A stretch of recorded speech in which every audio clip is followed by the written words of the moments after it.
Hello and welcome back to another One United podcast. I'm joined as ever by Henry. Henry, how you doing? Yeah, not bad, you?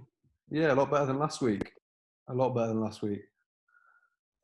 Yeah, I think that's the same for most United and probably Chelsea fans as well. It just feels like a massive weight off your shoulders now, doesn't it? Yeah, relief more than anything. Another poor performance. I've got to say that we were poor throughout the game, and then you could call it a stroke of brilliance from Bruno with the first time pass, or you could call it a huge error from Wes Morgan and Johnny Evans, both of them combined. But it got us over the line. I think that without that, we wouldn't have won the game. I don't think it would have been a draw or kind of painfully waiting to see the game out in the final minutes. And I'm always worried that we're going to concede when it comes to that sort of situation. So we needed the goal desperately, and luckily, kind of Leicester had 5 or 6 players missing. With those 5 or 6 players, I think we would have lost that game. Yeah, I think the game. What were you going to say? I was just going to say they have their strongest 11. They're missing at least four of their strongest 11 through injury. Yeah. Well, I thought looking at the game, the game sort of portrayed how the season's been going recently. It looked like two teams who didn't want the top four were playing against each other. Yeah, it was a bit concerning, to be honest. It was the first half was, I don't know, boring. I think you could describe it as boring. And the second half, they kind of made changes and went more attacking, as you'd expect. And we still looked vulnerable at the back. Even when we did score, we still looked vulnerable at the back. So, yeah, the important thing is we got top four. And for me, the most important thing is we got third, because that means we don't have to qualify, which is that's just a load of kind of stress. And then you have to make sure you've got transfer dealings done early, and you've got to have certain things in place a month before the season starts. And considering we've only got like a couple of months now, there's got to be changes. They've got to be done quickly, but then give the players a rest. And Europa League isn't essential now, so maybe even stick the reserves out in that. We don't need to win it, and I don't think they should go out to put extra pressure on the players to go and win it, because we need a break now. Yeah, I think like you say, it's not crucial that we win the Europa League anymore, but I think it'd be nice to come home with a trophy from the season. Yeah, it'd be nice to add that to kind of a season of, we got to the FA Cup semi-finals. I'm still not sure whether he should have put out the side he did, because, I mean, Bruno in the last 20 minutes of the Leicester game, he just looked out on his feet. He looked absolutely knackered, kind of, and it looked like the only thing that saved him was the drinks break, in a sense. But yeah, he looked shattered, and a lot of the players did as well. Rashford, still don't know what's going on with him. He looked completely disinterested the whole game. So they needed a break, I think, and they've got their just rewards for kind of pursuing the top four battle and persisting with it, really. So yeah, relief overall for most United fans, I would have thought. Yeah, I think build on it now. It's just frustrating to watch because so many players, you say, like Rashford and Bruno, who you could tell were just out on their feet. I think it's understandable with Bruno because he's played pretty much every minute since he joined. So that's understandable. Rashford's just coming back from an injury, so that's understandable. But one player I was really disappointed with yesterday was Wan-Bissaka. I thought going forward, he was just so poor. Like simple 5-yard passes not being made. He's one that I'm still defensively fantastic. I mean, he's born to defend. He's there to defend. But you're right, he needs a lot of work going forward. And the 5-yard passes, the misplaced crosses, he gets. You notice in a game that not many players gamble and try and get in the box when he's got the ball at his feet, because they know he's either not going to be able to take the man on, or when he does, like 55%, 60% of the chance, 60% of the times, he's not going to find his man in the box. So it's a bit worrying. Whereas you see teams like Liverpool and City, when they put crosses in, you've got 4 players gambling at the in different areas of the box.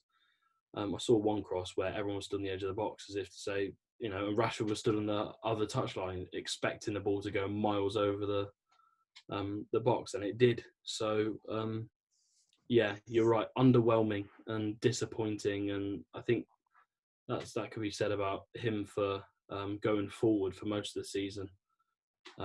But yeah, tackling and winning the ball back, fantastic. He's born to do that, but he needs to work on the other stuff for sure. I think the thing that worries me is if we get Sancho in, because this season Sancho's worked so well partnered with Hakimi down that right, hasn't it? We're constantly lapping and underlapping, and they've both worked so well because they've got that attacking presence. I don't know how Sancho will adjust to having such a poor attacking player behind him. Yeah, well, I think there's one of two things that could happen. He could think, when he's halfway through, say to Solskjaer, you've got to sort this out because it's embarrassing. They have to kind of switch things up a little bit.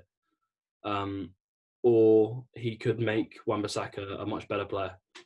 And I think that'll probably be the most likely out of the two scenarios, because he'll have someone in front of him. I know he's got Greenwood at the moment, but Greenwood's not a crosser.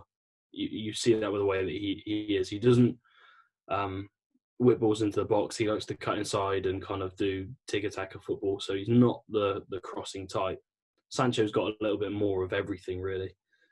So maybe the encouragement will come, and we might see a different player in Wan-Bissaka when he comes back, because they might they'll know what they've got to work on with him. They'll know. They'll be able to see it, as much as we can. They'll be able to see it. So I expect a different type of player to turn up next year, and a less uncomfortable one. I think he looks awkward when he's going forwards. It's like legs everywhere. And yeah, I don't know what you make of his kind of style, but it just doesn't look right. Yeah, when you see him running, it doesn't look like his legs move in a natural way, and they just seem too long for him to be able to properly control. I think that offers a huge advantage when he's sliding in and challenging, and that's why he's so good at defending. But I think they've got to work on his attacking output, because there's no one better than him defensively. So you don't want to get rid of him at all, but they've got to be focusing on his attacking play now. I don't really understand why they'd still be, going through any training drills to do with tackling with him, because he's possibly the best tackler in the league. He's up there. You've got to put all your efforts into working on his attacking, surely. Yeah, no, I think that's about right. And if you can get a player that's good at attacking, you can get an all-round player that's top class. And then, we have Williams, who's essentially our sub left back, or you can put him right back if you want to. He was better yesterday, but he didn't look great again. But he's got a lot of work. He's only really young, so he's got a lot of work to put in before he's up at the top level. I don't think he's there yet still. But I guess you can use him as a sub right or left back if needs be. So, but yeah, there were signs of some sort of progression yesterday, but there's a lot of work to do, and I mean another area is that centre half area, because Lindelof's been kind of outshining Maguire at times, and it's not very good when he costs you 85 or 80 million pounds. And he looked again yesterday, Maguire. He's good on the ball, but he's just not good when he's under pressure or when he's got players running at him. He seems to have a method which is just wrong, which is just back off every time a attacker's running towards you. So, again, he needs another player alongside him that's there to not bail him out, essentially, but like be there when he's not quite at it. And Lindelof's not a fantastic defender, but he'd be good as a third or third choice probably. Cup games and whatever. So keep him, but yeah, that needs strengthening big time. Yeah, well, the other argument is, do we sign a new centre back or do we give Axel Tuanzebe a chance? I think if they were going to give him a chance, they'd have done it by now. I think That's what I'm worried. he's just so injured, isn't he, all the time? I think if they could have given him a chance, I think they would have done. But I think he's been injured for a large part of this season. Yeah, I mean, injuries cause issues when you're young, but I don't think that he's the solution personally. I might be proven wrong next season. We might not get a centre half, and he might play. But I've seen him play, and I'm still not sure. And if you're going to be challenging for titles, you've got to be sure of your back four. Simple as that. You've got to be certain that they're going to be able to do the right job. And I think we need a centre half, a top centre half, as I've said before, a player that's been playing it in like a top European level for 2 or 3 years. You know, you're looking at Koulibaly, who's up there for like 65 million. And as far as bargains go, you're not going to get much better than that.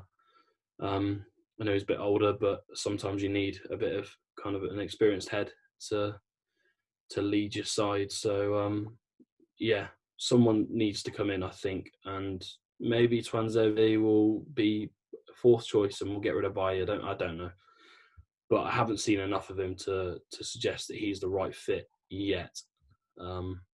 So, but yeah, I could be proven wrong, but I think buying one is the easier option and the safer option probably. Well, if we move on then, talking about buying a centre back, you've now got Bournemouth, Norwich, and got Watford, who have all gone down. Yeah. It raises a question. I know we spoke about him the other week, and both of us weren't too fond of the idea, but I think he's growing on me now. I think that if you can get Nathan Ake on a cheap, I don't think that'd be a bad option. I'm still not sure. I don't know whether I could agree with that because for starters, I probably haven't seen enough of him to suggest that he's, again, like Tuanzebe, a top centre half, and also he's been in a defence that's quite leaky. And I know one player doesn't make a defence, but one player can stop, goals and chances and stuff. And you look at how desperate Chelsea are, kind of in need of a centre half, and they have a buyback option on him, and they haven't taken that up. So I know City might be looking for him, or again, we might go for him, but I wouldn't recommend it as something to go for immediately because I think if you want to be challenging, especially we've got Champions League next year as well, so we've got 4 competitions essentially that are big competitions that we want to try and win. Want to try and win at least one trophy next year for sure. So yeah, I think if you're gonna win trophies, you've got to go for the top players, and then if you've got a third and fourth choice of Bailly and Lindelof, and maybe even Tuanzebe as a fifth or whatever, then you've got so many options in that kind of area. And yeah, you need to. I'd say I'm not sure Ake's the right player. Yeah, I do. But yeah, sorry, Carol. I probably agree with most of what you said. I think the thing that clicks in my head is one, it'll be fairly cheap. I know I'm speaking like a bit of a Glazer puppet here, but it'll be cheap. He's got Premier League experience, and if you take this year off, I think he has been one of the best centre backs in the league the last couple of seasons. And then also the one full game that stands out that I've watched of him this season was against United when we played him at Bournemouth, and he ran the show. We couldn't get past him. He kept a clean sheet against us and won them the game effectively. So I think there'd be worse options, but I know what you mean. I think I'd rather go for Upamecano or that sort of player. I think someone who's young and quick and just already world class. So you're saying he's going to cost like, I think probably 35 million is what the talk is, 35, 40 million. And obviously Bournemouth need the money, so the price might go down a little bit. But at the end of the day, if you're going to pay an extra 20 million to get a player that's proven in Europe, I'd say you just pay the money. and it's quite clear that we're going to be making quite a few sales this summer in terms of Sanchez will go. I think that will probably free up 500k's worth of wages. Smalling will go, whether that's on a loan or a permanent. It looks like it's probably going to be a loan with an option or an obligation to buy. And then you're looking at Pereira and maybe a couple of others, maybe Delo, I don't know. So yeah, you're looking at a few sales, and if you can raise more money to put into the club, you could spend another 200 million this summer. And then you can have a side that's maybe not 100% ready for the title, but will be up there challenging for sure. Well, talking about challenging for the title, we get to the other end of the table, and it's probably been one of the most dramatic final days in recent history for the relegation zone. Obviously, yeah. Villa have come out on top. Now it's looking like they've survived due to a fault in technology. What do you think about that? Well, I know you don't like Villa, so I'm not as bitter as you are. But no, I would have liked for Bournemouth to stay up, and I'm not a fan of either side. I respect Bournemouth more than I respect Villa, in the sense that they spent less money over the last 5 years and they've been in the Premier League, and they've had a model that's kind of worked until this year. Whereas Villa have gone and spent £100 million and only just kind of scraped through the season, just avoiding relegation on the last day. So in that sense, it feels a bit bittersweet with it, considering I'm a neutral. I don't really dislike either team. So, but it feels like the side with a different and that have done it the right way, I'll say, have gone down. And yeah, you're right. It is just because of a fault in technology that's cost them, which is a real shame. It is, and it's again another sad day for the Premier League, where you can apologise all you want after the game for a fault in technology, but you cannot change the result. So they've made a huge error, and I'm sure Bournemouth they'll reflect on their own season as teams do, and say, we should have won this game. But ultimately, it comes down to yeah, you're right, a massive fault in technology, which has cost them essential kind of points and a critical place in the table. So yeah, it's a shame. It really is. It's sad. What do you think of it? Well, I'd want to kick it off by saying how happy I am that Watford have gone down. I didn't want them to go down until they sacked their manager, but it's disgraceful. Just purely for the manager, I'm very happy that they've gone down. But in my eyes, Bournemouth had gone about it the right way, and they had established themselves as a proper Premier League team. They'd have a couple of finishes around the table. I think one season they finished in the top half. I think they'd built a solid team with very little money. They've got a couple of years ago, he'd have been one of the best managers in the league. I think now he's lost that group of players. I don't see how he can pick them back up, especially with the amount of losses that they're going to have over the summer.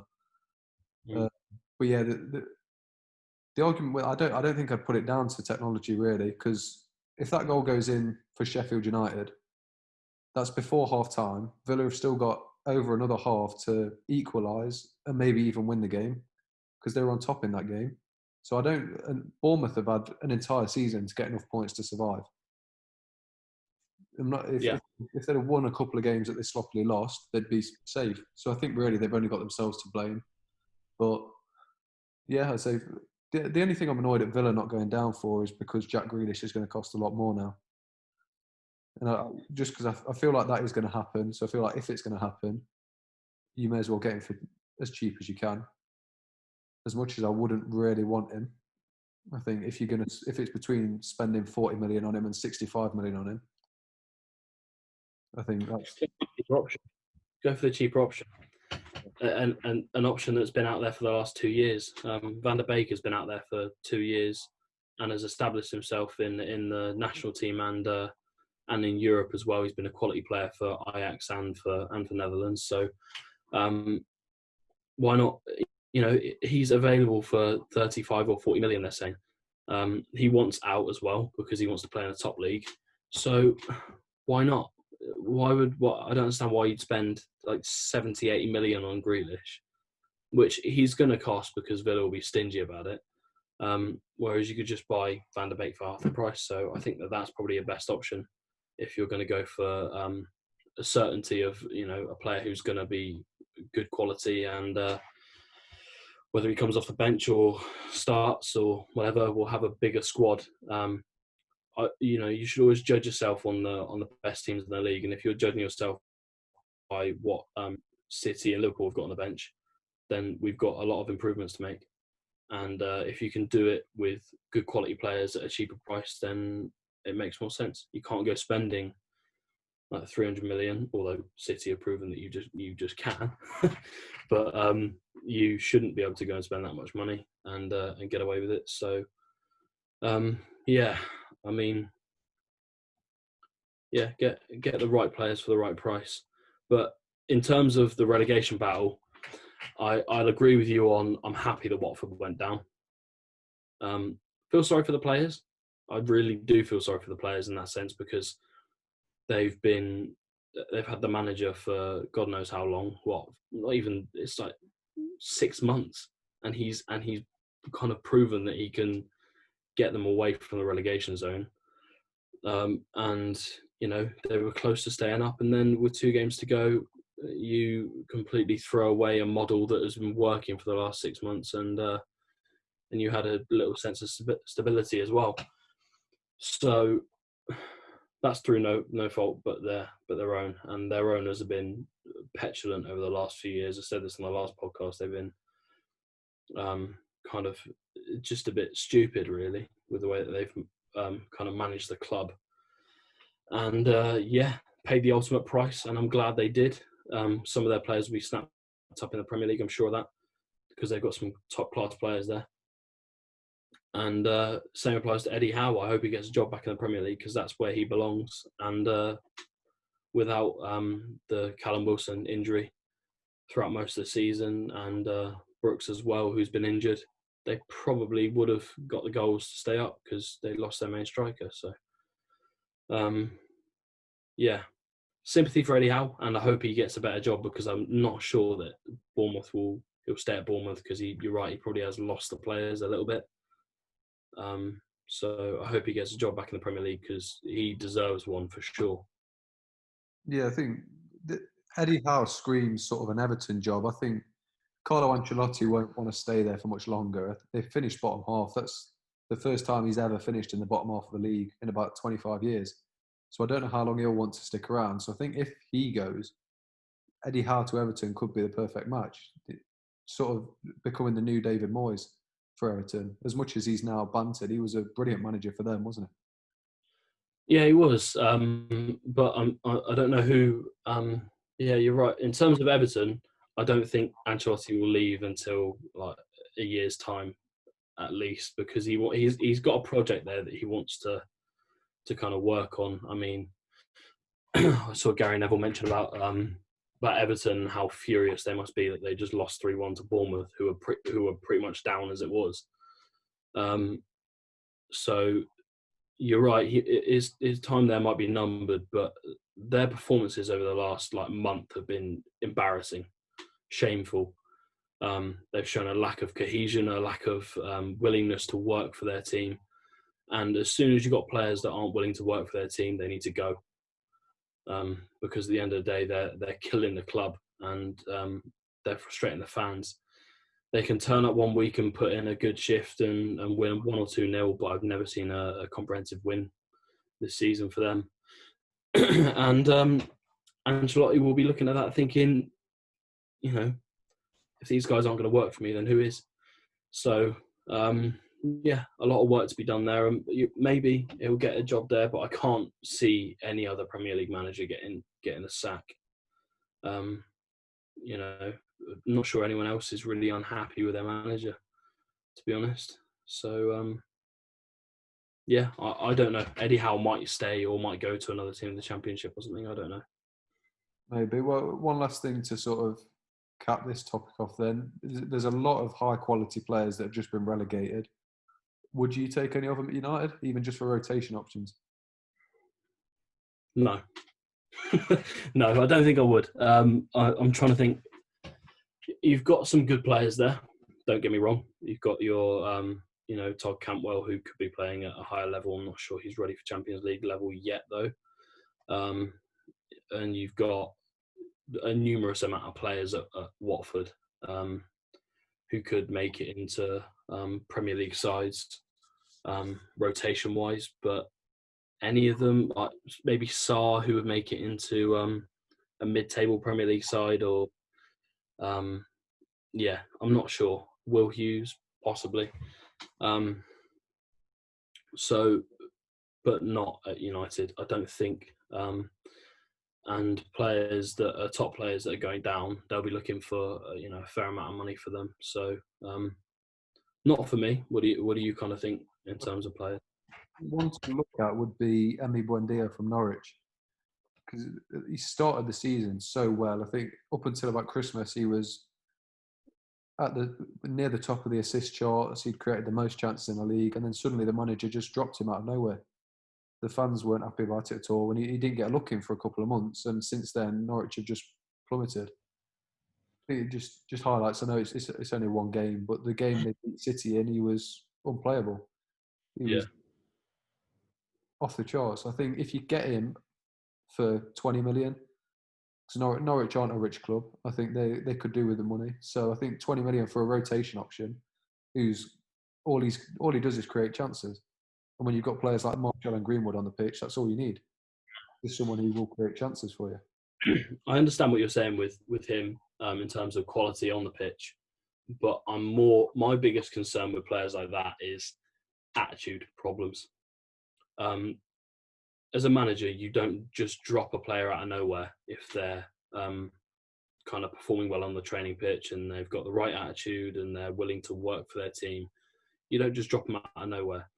So that suggests to me that there's something going on in the background with him and the club. I saw a couple of games that he played in the last kind of like 5 or 6 where he came on as a sub and he looked half-assed. So you're right in terms of quality, but attitude-wise, you've got to have a player that's willing to die for the club. You really do, and you can't have players that are willing to come on and just kind of mosey around, do nothing really.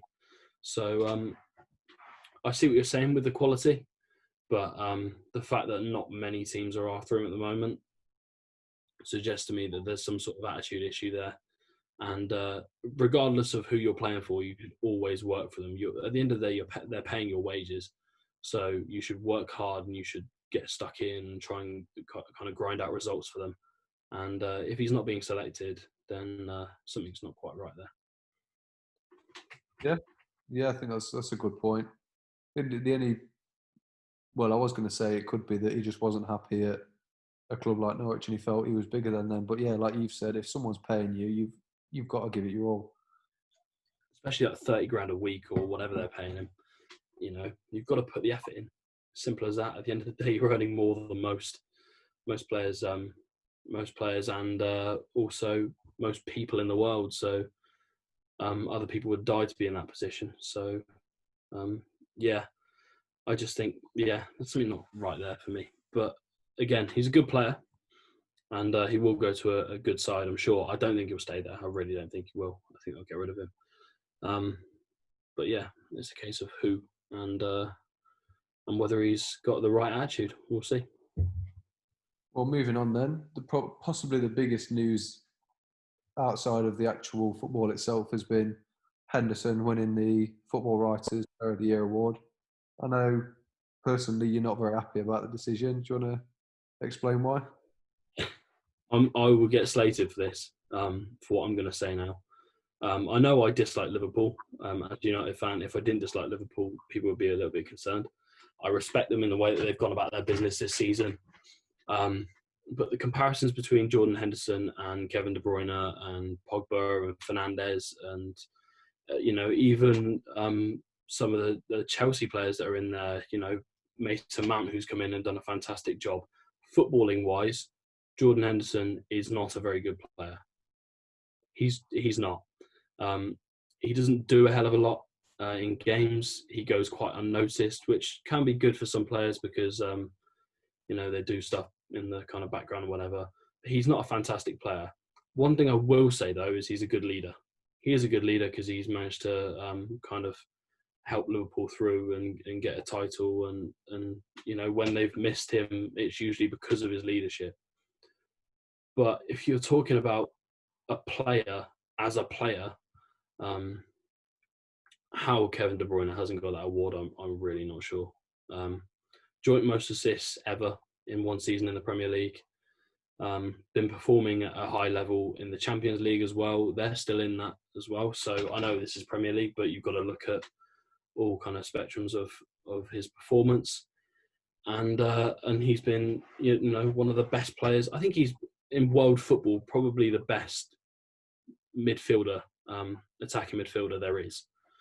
So it baffles me. It really confuses me how Henderson's got that role, that award, and that's only because they won the league. So you take that out of it, and De Bruyne wins by a country mile. What do you think of it? Well, the only way I can see them justifying it is they said their criteria for awarding it was that they combine player performances on the pitch with what they've done off the pitch.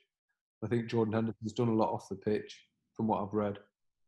So I suppose that sort of trumps Kevin De Bruyne. But the fact that this guy has got 33 goal involvements from central midfield, he's not even played as an attacking midfielder. Yeah, he's had to be in a team that's had to accommodate Foden, Bernardo Silva, David Silva. He hasn't started every game. Yeah, he's had to sit in with Rodri or Fernandinho or whoever's playing behind him and play as sort of a deep line playmaker. And the fact that he's got 33 goal involvements is baffling. I don't think we'll see a technically better player than Kevin De Bruyne for a long, long time. So I think he'll win the PFA Player of the Year. I think if he doesn't, that'll be a massive injustice. But yeah, like I said. Well, you look at. Sorry, carry on. Well, like I said to you the other day, this is an award that was won by Scott Parker in 2011. The year that Wayne Rooney was the top scorer by about 12 goals. The FWA award isn't as prestigious as I feel it's made out to be, because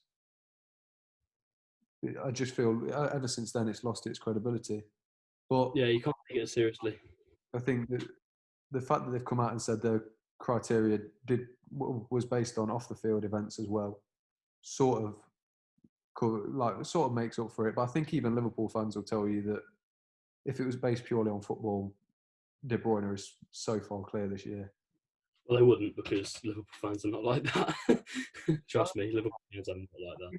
Liverpool fans would even tell you that half of their team deserve Player of the Year more than Jordan Henderson. Van Dijk's clear of him. Mane, Trent, Robertson, Salah, all deserve it far more than Jordan Henderson. But he's captain of one of the best league-winning teams in history, as painful as it is to say. So he's got to get some recognition for that. He did a lot of charity work as well. So I'm not as angry as I would if he. Go on. If you talk about work off the pitch, though, then and that's one of the criteria. And I know Rashford's been injured for a while, and I know I might be a little bit biased on this, but he has just got a doctorate for doing something the government wouldn't do, in terms of going and getting meals for kids that were kind of disadvantaged, and providing millions of meals for kids that the government kind of stopped. So he's managed to get them to turn around their decision in that sense, and provide a load of money, and also he's raised money and provided the meals, and he's gone out of his way to do this in his spare time. So in terms of charitable work, I don't think you get much bigger than that, do you? No. I think as well it's annoying because Rashford's missed 2 or 3 months of the season and he's still had 24 goal involvements. He's not had a bad season. He could be in contention for Player of the Year on performances alone. Add that charity work to it And I think if you're going to give it Henderson, why not United? Why not Rashford? Sorry. Yeah, no, exactly. And I said to you, it's only down to kind of winning the league. That's all it's down to. It's not. I don't think, you know, they would have given it to anyone else because Liverpool won the league at the end of the day. I wouldn't see it being given to Henderson if Man City won the league. It would be given to De Bruyne straight up. So it's whoever wins the league and whichever player has had the most impact on and off the field, I guess. So deserved or not, he got the award. And you're right, it's not a massively prestigious award, but it does matter to a degree. But anyway, it is what it is. Well, moving on to someone who does deserve recognition, this was the last time we'll see David Silva on English shores. He's obviously one of City's best ever players, but where would you put him in terms of Premier League legends? In the top 5 or 6, comfortably, I'd say. I know that's a big statement to make, but he's been in the league for 10 years. I think he's won 4 Premier League titles. So he's won, a fair amount of trophies. He's won FA Cup and League Cups as well, I believe. So a top player, and also not just that, but a model professional for players to come into the side. You look at how Phil Foden's modelled his game on what David Silva does and the way that he plays. It's a shame to see him go, but he's 34 or 35 now, and he'll get a move to another top side because he's that good. I'm sure he'll probably go back to Spanish league. I hope he does and plays in Europe again next season because he kind of deserves that chance.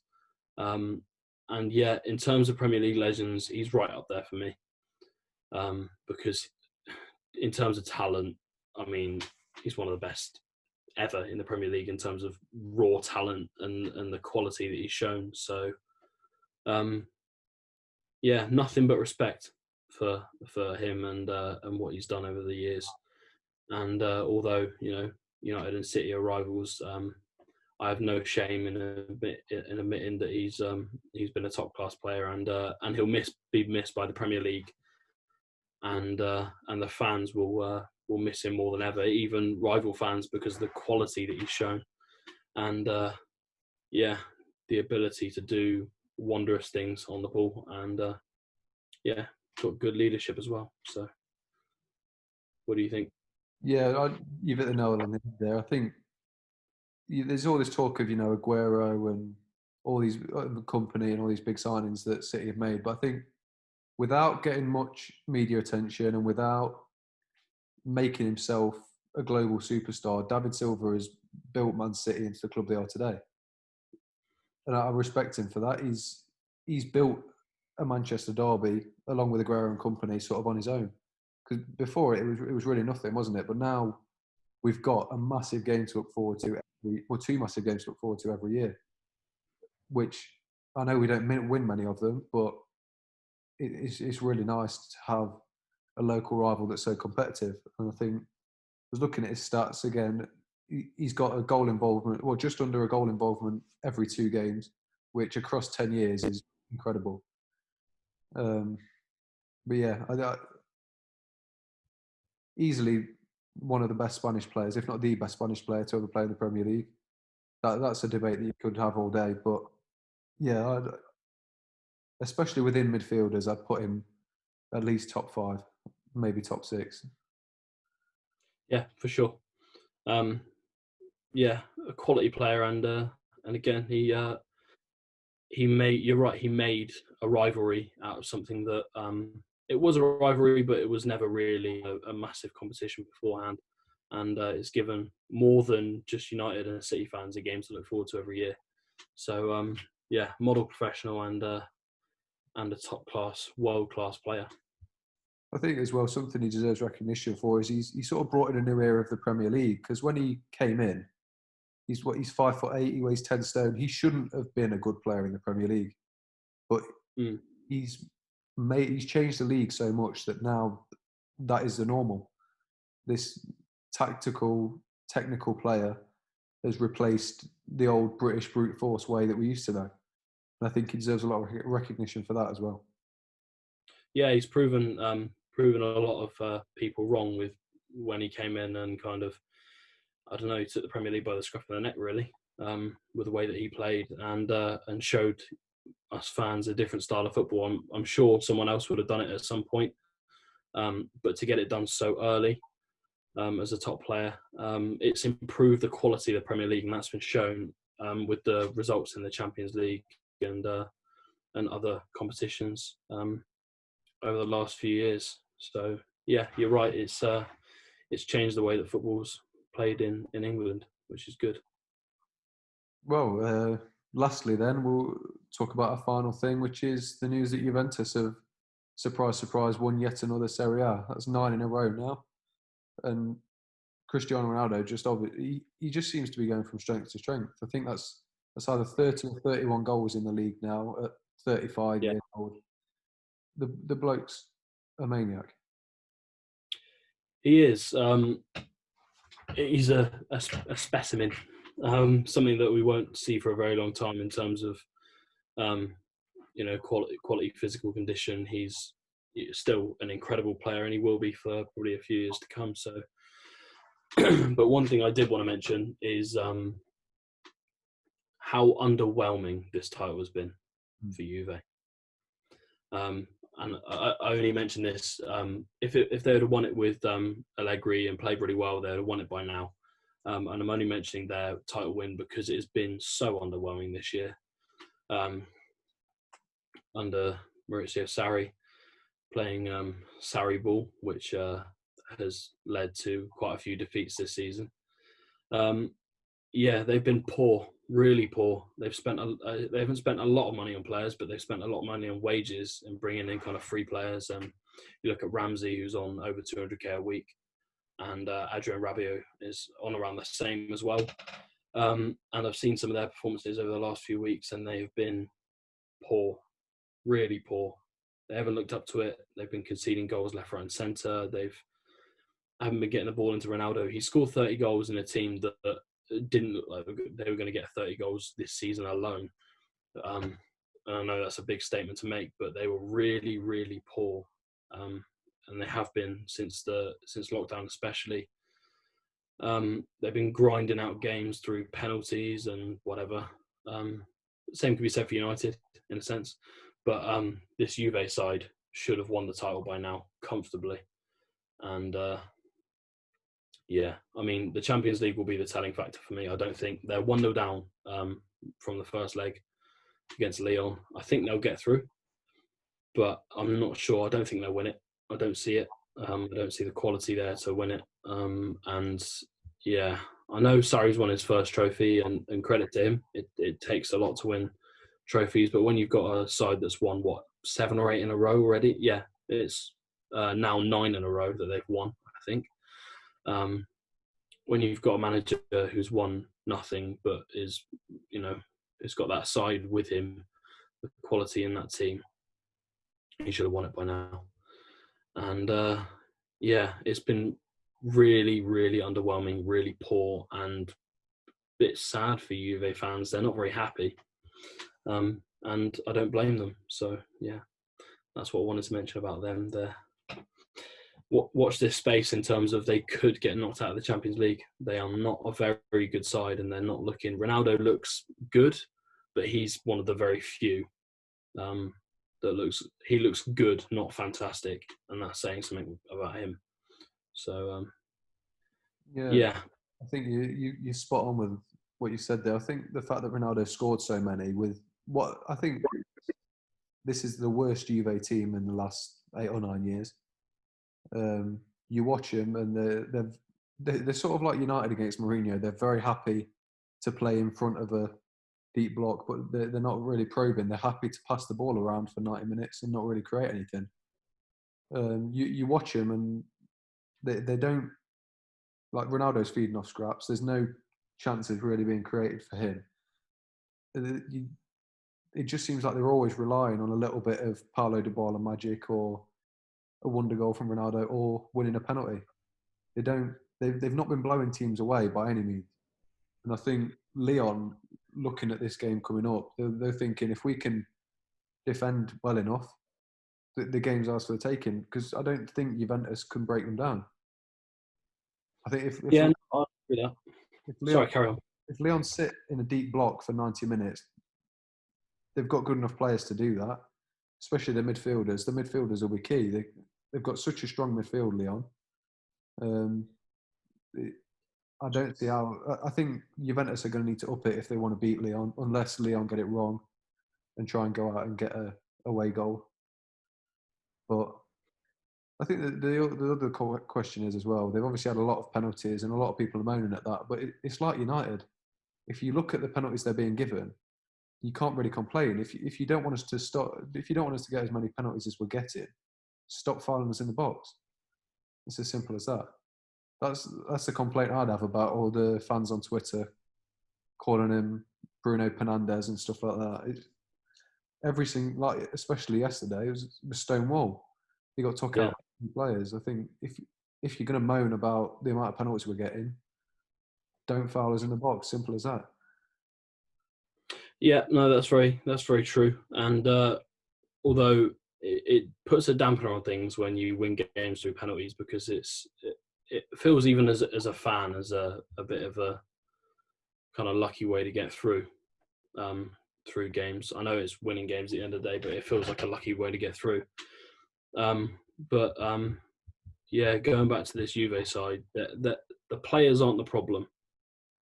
The players that they've got should be winning this title easily and should be up there kind of competing for the Champions League. They have got a top side. Individually, they're fantastic players. They haven't really changed since the Allegri days. In fact, they brought in a couple of good class players, and they've got Arthur coming into the midfield as well next year. But if you can't win a title with that side sooner than they have, getting kind of, tripped up by average teams, then yeah, I don't know where they'll go from there. I think they'll use the Champions League as a measure for where they're at, and if they don't get through this round, Sarri will be sacked. I'm pretty sure of that. Yeah, they won't hang around. I think that the big thing they got wrong this year was letting go of Cancelo, because the thing that Sarri did so well when he was at Napoli was he had that Jorginho in the midfield, and they'd play the ball into him, which would free up space for their fullbacks to bomb forward, and Jorginho play sideways passes to the fullbacks and start their attacks that way. I think with Alexandro, you've got the perfect person to do that. They've got the Jorginho type player in Pjanic, but they've replaced one of the best attacking fullbacks in the world with Danilo. You can't expect anything good to come from that. But from watching them, they haven't even been playing that way. They've been playing possession football, and they don't seem to be able to break sides down. It was similar with Sarri at Chelsea. He struggled. I know they got a decent league position in the end, but he struggled to break sides down, and ultimately paid the price in terms of his position there. So from what I've seen from them this season, it suggested that they're not good enough to win the Champions League. I even think City might be within a shout this year, with the quality they've got. And yeah, I mean, they're only 2-1 up from the first leg, but against Real Madrid. But they've got a real chance to kick on. But yeah, Juve, so underwhelming. Well, you mentioned that then. If you had to pick one team, who do you think could win the Champions League this year then? God, that's a good question, actually. Bayern. I'm going to go with Bayern. Just because of the brand of football. You've got the top scorer in all European leagues up front in Lewandowski. I think the fact that they cancelled the Ballon d'Or was a sham, because I think they were scared that Ronaldo or Messi weren't going to win it, and I think Lewandowski would have deserved to win it in the first place. So, yeah, if I had to pick one team at the moment, it would be Bayern. with the style of football they're playing under Hansi Flick and the quality they've got throughout the pitch. They'd be the favourites for me at the moment. Yeah, I'd agree with you there. I think they're going to meet Man City in the semi-final. I think there's no doubt about that. But I think whoever wins that game will definitely win the tournament because PSG aren't going to be a match for either of them. Well, and Mbappe's injured as well. Yeah. But yeah, I just feel with how good Bayern are across the board, there's no weak areas. I think they can really exploit how poor Man City are defensively, while they'll be strong enough at the back to keep out their attacking force as well. So I feel Bayern will edge it in that way. So yeah, I'd probably agree with you there in Bayern. They'll edge it on physicality if they're going to do it. And you've seen how City's defence can get bullied by big players. That's what I think will probably happen with Lewandowski if they come up against Bayern Munich. So, yeah, I would back them at the moment, 100%. And, good luck to City. It's always nice to see sides do English sides do well in the Champions League because it kind of promotes our league a little bit more. But, yeah, good luck to them. But then, I know I'm prolonging this a bit now then, but if Bayern do win the Champions League, that means City will have only won the Carabao Cup this year. Are we getting to a point where Pep is becoming a bold fraud, or does he still deserve recognition for everything he's done? Well, I don't think you can take away credit for what he's done. I really don't. Although he's spent a lot of money, it takes a good team to win the Premier League. It really does, especially last year, where it was so close, and they outperformed the Liverpool side that looked like they were going to win the league. So, yeah, been underwhelming this year. I don't think he's a fraud at all, really. I mean, he has spent a lot of money, and would he be able to do it with a lower side? I doubt it. In terms of, he has a certain style of play, but they are, sadly, they're a joy to watch at times, City. The way that they play, the brand of football, a certain style, but they have got so many frailties. And I've said before about Guardiola's ignorance and the fact that he believes that he can turn, at one stage, Fernandinho, he could turn him into a centre-half when they could have just gone out and bought a centre-half. So, yeah, at times he made big mistakes, but you can't take away from what he's won. But he's got flaws in his management style for sure. Yeah. I just wanted to ask you because you've got a few opinions, we'll say. I agree with you. He's done well, but he does seem like a bit of a moneybags man. One trick pony. Yeah. Really. Genuinely. Plays one way, can't play another way. None of those players. You can't play long ball with City because they've got no one to do it. So they haven't got any kind of varied way of playing. So he sticks to his ways, and he's kind of paid the price because he hasn't won the Champions League yet with City. So, yeah, we'll see how it goes. Well, on that note, we'll end it then. Yep. Thanks for watching. We'll be next week. Europa League won't have started by next week, will it? No, next week is the FA Cup final is on Sunday. Yeah. Saturday or Sunday? I think it might be Saturday. We'll get Joel on afterwards. Yeah. And see whether he's either venting about how angry he is that they lost or talking about how excited he is that they won. So, yeah, we'll get him on next week and it'll be a bit of a kind of changing it up a little bit because there's no Premier League football. So, yeah, we'll get some good stuff in. Hopefully, yeah. So, thanks for watching and we'll see you next week.